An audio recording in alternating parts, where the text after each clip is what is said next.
Hello there guys, what is going on? Son of Chelsea back here again for another edition of Let's Talk Chelsea. Hope you're doing well and keeping safe. Hope you've had a decent international break. It's kind of been bizarre because Chelsea obviously haven't played a lot of games recently. The Liverpool game was postponed. The Fulham game was postponed. We had the one Salzburg game in between that. So it's been a long time since Chelsea have got on the pitch. We've got about 9 games coming up in October. So it's getting straight back into the intensity of this season.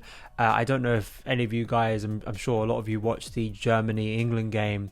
Really fun second half. I mean, in terms of just if you're a neutral, I'm sure it was incredible to watch.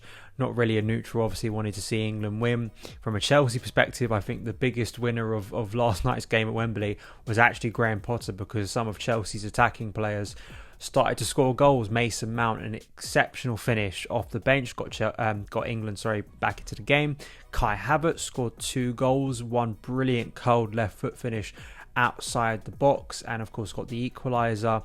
And Reece James, I think he absolutely should be given the assist for the first goal that got England sort of come back going in that second half. So really interesting game, I think exciting game. And there is another player we're going to be speaking about who's been linked to Chelsea today, who was involved in that game from an England perspective. So some good stuff, and it seems like, touch wood, players are fit, they're okay, and they will be ready for the game against Crystal Palace. But before we get into the news today, we're going to be speaking about transfer stuff and how Potter's been doing over the international break, from a piece in The Athletic that was released yesterday. I want to ask you guys, hit that subscribe button, hit that notification bell so you don't miss any of the uploads on the channel. As I say, it's getting busy.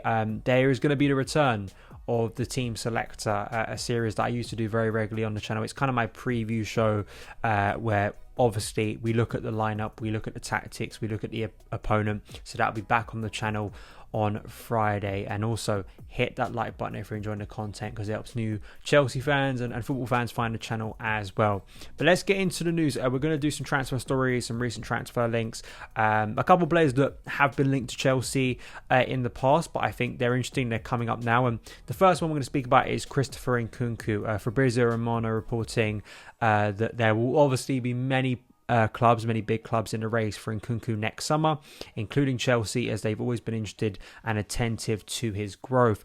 We heard Nkunku's name touted quite early in the summer. I remember speaking about him. I think Jacob Steinberg may have done a report. He was one of several names listed, and it's not that shocking. Even though he did sign a new contract with Leipzig, he did stay on board.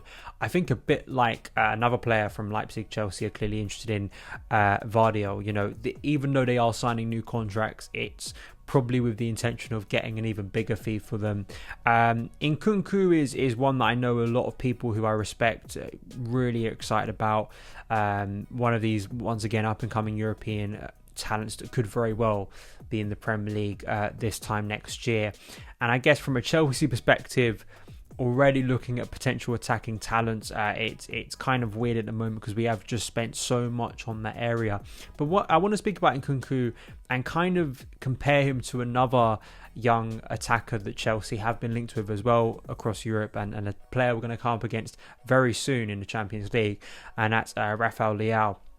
And I think that CFC Central did a really good sort of thread. He does a lot of great work on Substack, Scout Reports. Definitely go and follow his work. I've shouted him out before, but I think he's a really good guy in terms of breaking down the game. And he was speaking about sort of his evolution in sort of his attacking threat and how brilliant he's been for AC Milan. But kind of the problem with him off the ball and the lack of sort of pressing, as he said here. Last season he exerted 9.3 pressures per 90.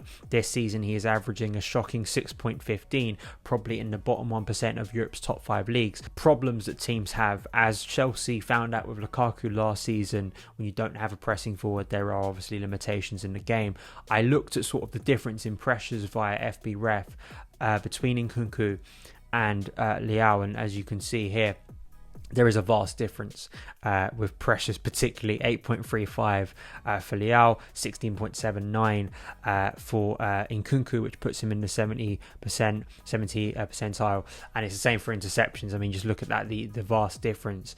I was thinking this over the weekend, like pressing has become such a massive thing at the top level of Europe, in terms of if you don't have players who press at the top of the pitch, how much that impacts the rest of the team, and kind of those individuals who might score you a lot of goals. And Ronaldo, Lukaku, there are many other names. I think I was asked a question about Giroud last week on my Q&A, and still obviously a good forward. And Leao looks like another one, despite being a young player. Can he develop that? And it's just that kind of thing is, in the coming years, will this debate still be kind of had over the pros and cons of these players? Will these players be limited? Will a talent like Rafa Leao, who's quite clearly very talented, I think he's inventive with some of his finishing, and quite clearly is going up in levels very quickly in productivity, and we know Chelsea have been linked with him as well. But you just wonder, if we have coaches like Graham Potter, like Thomas Tuchel, and like a lot of coaches now who demand a pressing style and demand their players work off the ball, are those talents going to be limited? And is that a good or bad thing for the game just generally? Chelsea, Eden Hazard, for instance, was an exceptional talent and was kind of at times given a bit more license to kind of stay in the final third. But we're seeing more and more that it's a collective thing. You need players that press and work off the ball and are able to sort of combine with other players, and if you don't have that as PSG, another team I think is best to reference here, we saw last season under Pochettino, if you have 3 players at the top of the pitch, exceptional, extraordinary players, but if they don't do that when you come up against really elite opposition in the Champions League, you can easily be found out. And I just wonder with Nkunku, with Leao, if say it was between those two last year, would you go with Nkunku, not only because of his goal scoring, but also because he offers that pressing that Leao doesn't? Let me know your opinions. Obviously these players play in different roles, and you could see both of them playing in a front three. I just find that an interesting point to discuss.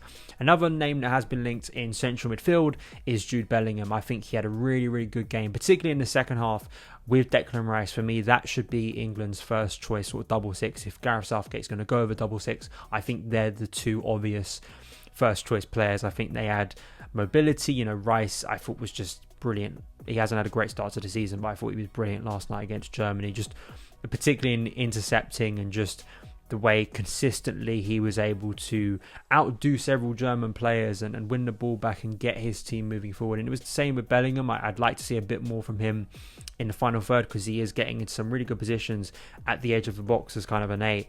If he can improve his finishing in those areas, I think he could be an even better player for England. But of course, he is also being linked with a massive move next summer.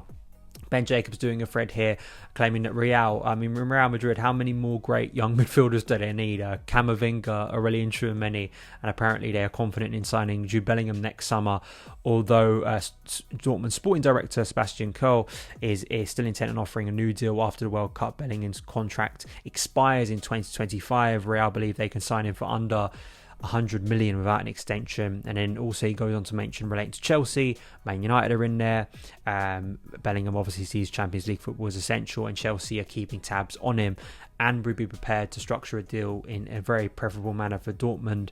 But apparently Chelsea and Man United are not currently front runners. Squawka today released this graph around some of his stats. It's astonishing when you look at Bellingham, his age, I think still under 20, where he came from in Birmingham, and just the way in the Bundesliga, how consistently brilliant he's been. And just you see a player, all of the numbers are there for him to be one of Europe's best. And, arguably he's in the conversation, particularly from a young player point of view. And now he's going to be a major player for England. And we've spoken a lot about midfielders, particularly in the case of January. Edson Alvarez from Ajax. Caicedo is a name that's quite clearly going to be linked. And obviously, I don't want to go over old ground because we have spoken about it a lot, but like N'Golo Kante, Jorginho, contract situation, what's going to happen with central midfield. Jude Bellingham, it's obviously such a massive outlay, and it's quite clear that the new ownership care about investing in young players. I still think that it'd be fantasy to see both Rice and Bellingham signed for Chelsea. Does the change in head coach change Chelsea's approach to Declan Rice? I'm not sure. I think there was some doubt when Lampard was sacked that was going to be the case with Tuchel, but quite clearly it wasn't. And I still think that Declan Rice, for me, given he's a little bit older than Bellingham, and Bellingham's a fantastic talent, but I think what Chelsea probably need in central midfield, I look at Declan Rice more in the profile of what Chelsea have lacked than maybe Jude Bellingham. But as I say, I know a lot of people, big fans of Bellingham, and completely understand why, particularly from a more progressive point of view. You can absolutely see as well his physique. As a young player, he's still going to build, he's still going to grow. Very, very talented player. And it's going to be a bit like Tchouaméni, isn't it? I think that it's going to be a high price next summer. Dortmund probably know, even if they get him onto some sort of extension, there's going to be clubs going in for him. And will Chelsea be one of those, or will we be looking at other targets, or will we sign someone in January that could change the complexion of what we're willing to pay next summer and what Potter obviously wants in central midfield? We will see.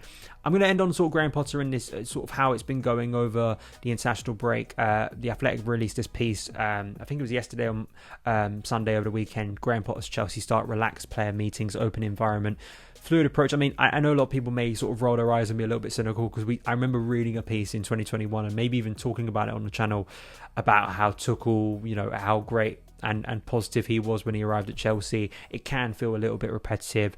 I think the more interesting thing to come out of this article is what he's been doing over some of the training games and friendlies they've been having, obviously without a lot of fixtures over not only this international break, but also I believe they had one on the weekend of the Liverpool game when so many was postponed.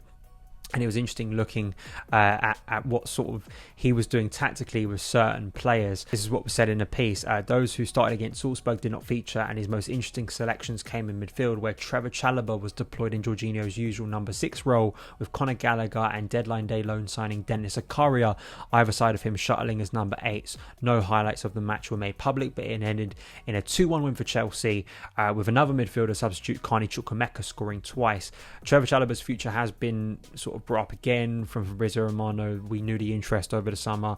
He stayed at Chelsea, which was a positive. Obviously didn't feature in Graham Potter's first game, but there were quite a few players and some other big defenders, Wesley Fofana and Kalidou Koulibaly, were in the same boat as Chalobah. I found it fascinating because it was kind of touted last season that could we see Trev in kind of a midfield role. We saw it briefly against Wolves, I think it was, when we had that injury crisis, that game that probably never should have gone ahead, and then he actually got injured in that game as well, so we never really saw that again. And I like it. I like the fact that we are trying different things in central midfield, and if it gets Trevor Chalobah into a role that gives him more minutes, maybe because Fofana, we suspect, is going to dominate the right side of the defence, it would be cool. And listen, until January, the concerns over balance in central midfield are obviously big. Dennis Zakaria, where's he going to feature? Carney Chukwuemeka, Conor Gallagher, and that's not even mentioning Jorginho, Mateo Kovacic, Mason Mount, players who featured obviously against Salzburg. There's a lot of options there for Graham Potter, and I think that's what makes the upcoming month so fascinating now, seeing how he operates in sort of that area, seeing how he views the Chelsea midfield with what's there for him, particularly the final story we're going for today over a returning player. I want to hear your opinions in terms of Trevor Chalobah. Do you think that could be quite exciting, seeing him as a 6? Do you think it was just to give some players minutes, or do you think this is something that could feasibly work and really change the look of Chelsea's midfield in the coming weeks? The final thing is some positive news. N'Golo Kante is back in training, as you can see here, via Nazar Kinsella in the Evening Standard.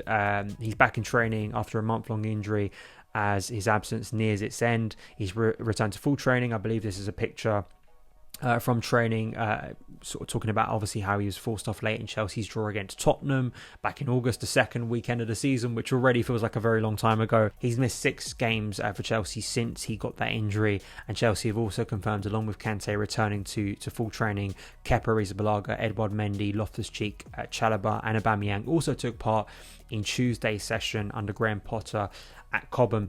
Good. I guess we have to remain cautious, and it's no surprise to me that Kante's absence went on longer than I think Tuchel first said in a press conference, or sort of alluded to. We know this at his age, and you can't get too ahead of yourself with Kante, as we know, because as excited as we get when he returns and he may look good in a couple games, we know how fragile it's been over the past couple of years, and Potter, like Lampard, like Tuchel, is having to deal with this version of Kante. And how does he deal with him, and how does he integrate him? How many games is he going to play? How much of a part is he going to play getting back into the team when we have so many games, and games that we need to win as well? So fascinating, but obviously we know how transformative he can be. If this is going to be Kante's last year as a Chelsea player, I just hope there is one more magical run of performances with Kante, because he's been such an extraordinary player for Chelsea. I hope Potter can conjure something from that, because it would be nice to see Kante get a good ending at Chelsea. If this is to be his final year, that's obviously so uncertain. But that is it for today's news video. Thank you guys so much for taking the time to watch it. If you did enjoy it, hit that subscribe button and the notification bell so you don't miss any of the uploads on the channel. Thank you guys for watching, and I will see you again very soon. All the best.